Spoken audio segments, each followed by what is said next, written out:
Hello students, welcome back to All Subject Learning by Rehan Pinjari channels. So we completed 4.2 in the of the Vedic civilization, class 6 Vedic civilization. This is a part 3. So we study part 3 4.3 the agriculture, animal husbandry, economic and social life. Agriculture was a main occupation during the Vedic period. जो occupation agriculture था वो वैदिक period का main occupation था. Many of them were yoked together to plug the field. जो बहुत सारे बैल उनके खेत को सिंचाई के लिए लगते थे. आप गूगल पे सर्च कीजिए what is meaning of plug and their picture, send your picture. तो वहाँ पर प्लग के पिक्चर आपको दिखाई देंगे. मेरे पास नहीं है तो मैं आपको बोल रहा हूँ ऐसा. Okay. The plug had iron plug shares. जो प्लग जिससे प्लग करते थे वो आयरन का बना होता था जिसे पास बोला जाता है आज के टाइम में, पास. The Atharvaveda consider insects, pest and other animal had that destroy crops and suggest certain remedies. जो अथर्ववेदा थे उन्होंने बताया था इंसेक्ट और पेस्ट और अलग अलग एनिमल्स जो फसल को डिस्ट्रॉय करते हैं उस पर क्या असर करना चाहिए वो भी उन्होंने बताया. Cow dung was use to manure. तो अभी फर्टिलाइज़र देते हैं. जब के टाइम में जो अभी भारी भारी महाजन वगैरह के फर्टिलाइज़र अवेलेबल है शॉप्स पे, फर्टिलाइज़र शॉप पे, but that time there were no fertiliser. they use cow dung. Okay, they use cow dung. During the Vedic period, animal like horses, cow and dogs had special importance. The Vedic period में जो animal थे horses, cow and dog, इन्हें special importance था. Cow were use as means of exchange. अभी cow जो उसका काऊ का ज़्यादा इम्पोर्टेंस क्यों था आपको किसी को पता है? नहीं पता होगा तो मैं बता रहा हूँ. काऊ का ज़्यादा इम्पोर्टेंस क्यों था? वो अभी ये चावल है, गेहूँ है. ओके. जब के टाइम में पैसों से व्यापार नहीं होता था. अभी गेहूँ है और क्या है? गेहूँ है और ये गाय है. अभी आपको गेहूँ चाहिए, जितना वजन का गाय होंगी उतने वजन का हमें उसके % का आधा हिस्सा गेहूँ का मिलेगा हमें. फिर वो गाय उसकी हो जाएगी वो आदमी की. ओके. ऐसा एक्सचेंज का धंधा चलता था. That is why cow were highly price. इसलिए गाय को ज़्यादा प्राइस होती थी, मतलब ज़्यादा भाव होता था. That is why cow were highly price. मैंने बोला people took special care to ensure that their cows would not be stolen. अभी जो गाय होती थी उनका स्पेशल ध्यान रखा जाता था. The horses was value because of its speed. अभी जो हॉर्सेस है उनका क्यों वैल्यू रहता था? क्योंकि वो बहुत तेज भागते थे. मतलब अभी आपको कहीं भी ज़्यादा जल्दी ट्रैवल करना है तो अच्छा घोड़ा लीजिए और भगाइए तो वो बहुत ज़ोर में भागेगा. आप देखिए जाना है तो गाड़ी भी चल जाती है. The Vedic people were skilled in taming the horse and harnessing them to the chariot. अभी कोई लोग है ना चैरेट के साथ भी बांधते थे. चैरेट मतलब रथ होता था, उसको घोड़े को बांध के 4-5 घोड़े बांध के उससे भी सवारी करते थे. ओके. जो हॉर्स को कैसे संभाला जाए, उनको कैसे हैंडल किया जाए वो लोगों को पता था. उनकी एक स्किल थी हॉर्स को कैसे हैंडल करे.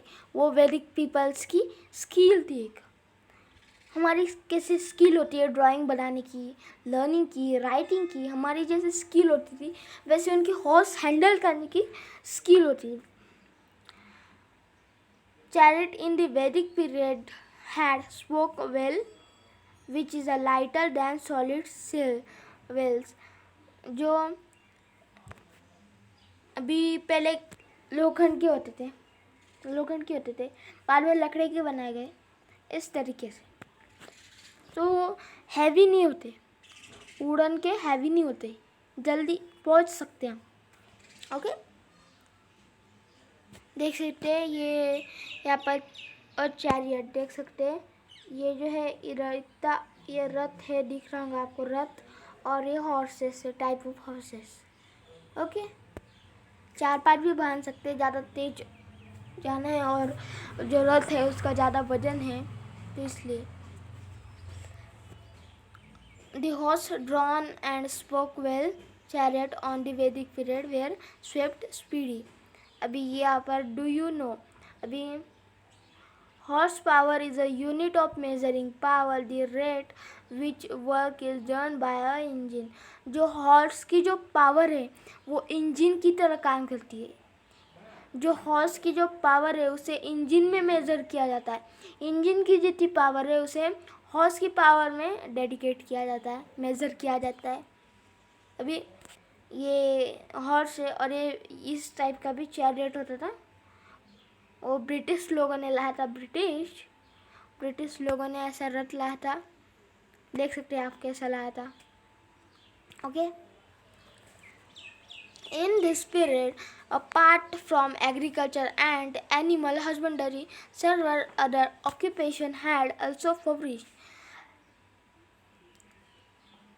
जो वैदिक पीरियड था उसमें एग्रीकल्चर के साथ साथ एनिमल हस्बेंडरी भी ये फ्लरिश हुआ था।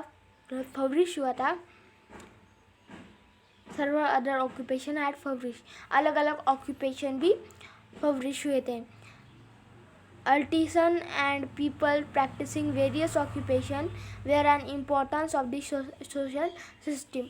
बहुत सारे लोगों ने occupation के जो social system के लिए अच्छे थे।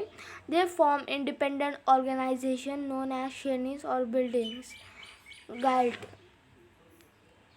तो जो independent organization था उसे shrenis and guild बोला जाता। The head of the guild was Shri Shetty, जो हेड होते थे वो उसका शेर शेट्टी बोला जाता था। However, slowly the status of skilled artisan become secondary. Okay, during the period there were 4 varnas: Brahmin, Kshatriya, Vaishya and Shudra।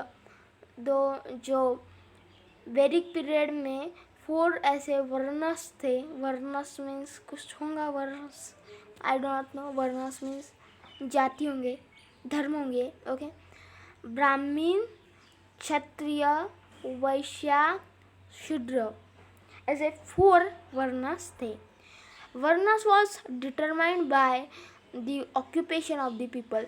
जो वर्णस थे उसे occupation of the people, yes, जो वर्णास थे, जो वर्णा मतलब क्या है, ऑक्यूपेशन ऑफ पीपल ऐसा बोला जाता है। There were 4 occupations, there are Brahmin, Kshatriya, Vaishya and Shudra. Okay, we see detail in the video. In the later period, the varnas came to be determined on the basis of birth. This gave rise to castes. The caste system led inequality in the society. Okay, during the Vedic period, certain notion about leading an ideal life had become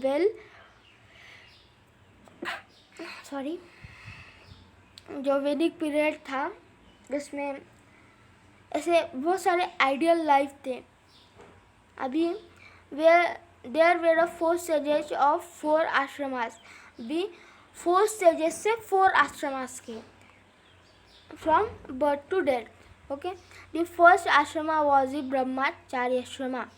जो first जो था, क्या ये बहुत बड़ी spelling है तो आपको पढ़ से नहीं आएगी। यहाँ पर क्या कीजिए, ब्र लिखिए प्लस देख सकते हैं एच, ब्रह्मा चा, ये चार्याश्रमा, ब्रह्मचार्य श्रम, आपको पढ़ते नहीं आता होगा तो मैंने आपको इजी करवा दिया, और the period of staying with the guru to learn from him. The next stage after the success, the completion of the ब्रह्मचार्य was गृहश्रमा। जो ब्रह्मचार्य श्रमा के बाद कौन सी स्टेज थी? गृहस्थाश्रम।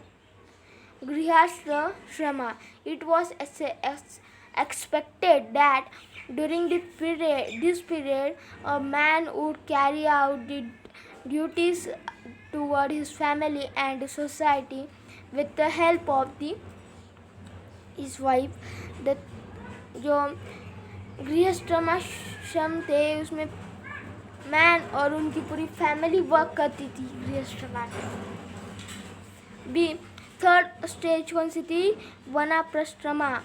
When a man was accepted to detach himself from the household, retire to a solitary place and lead a very simple life.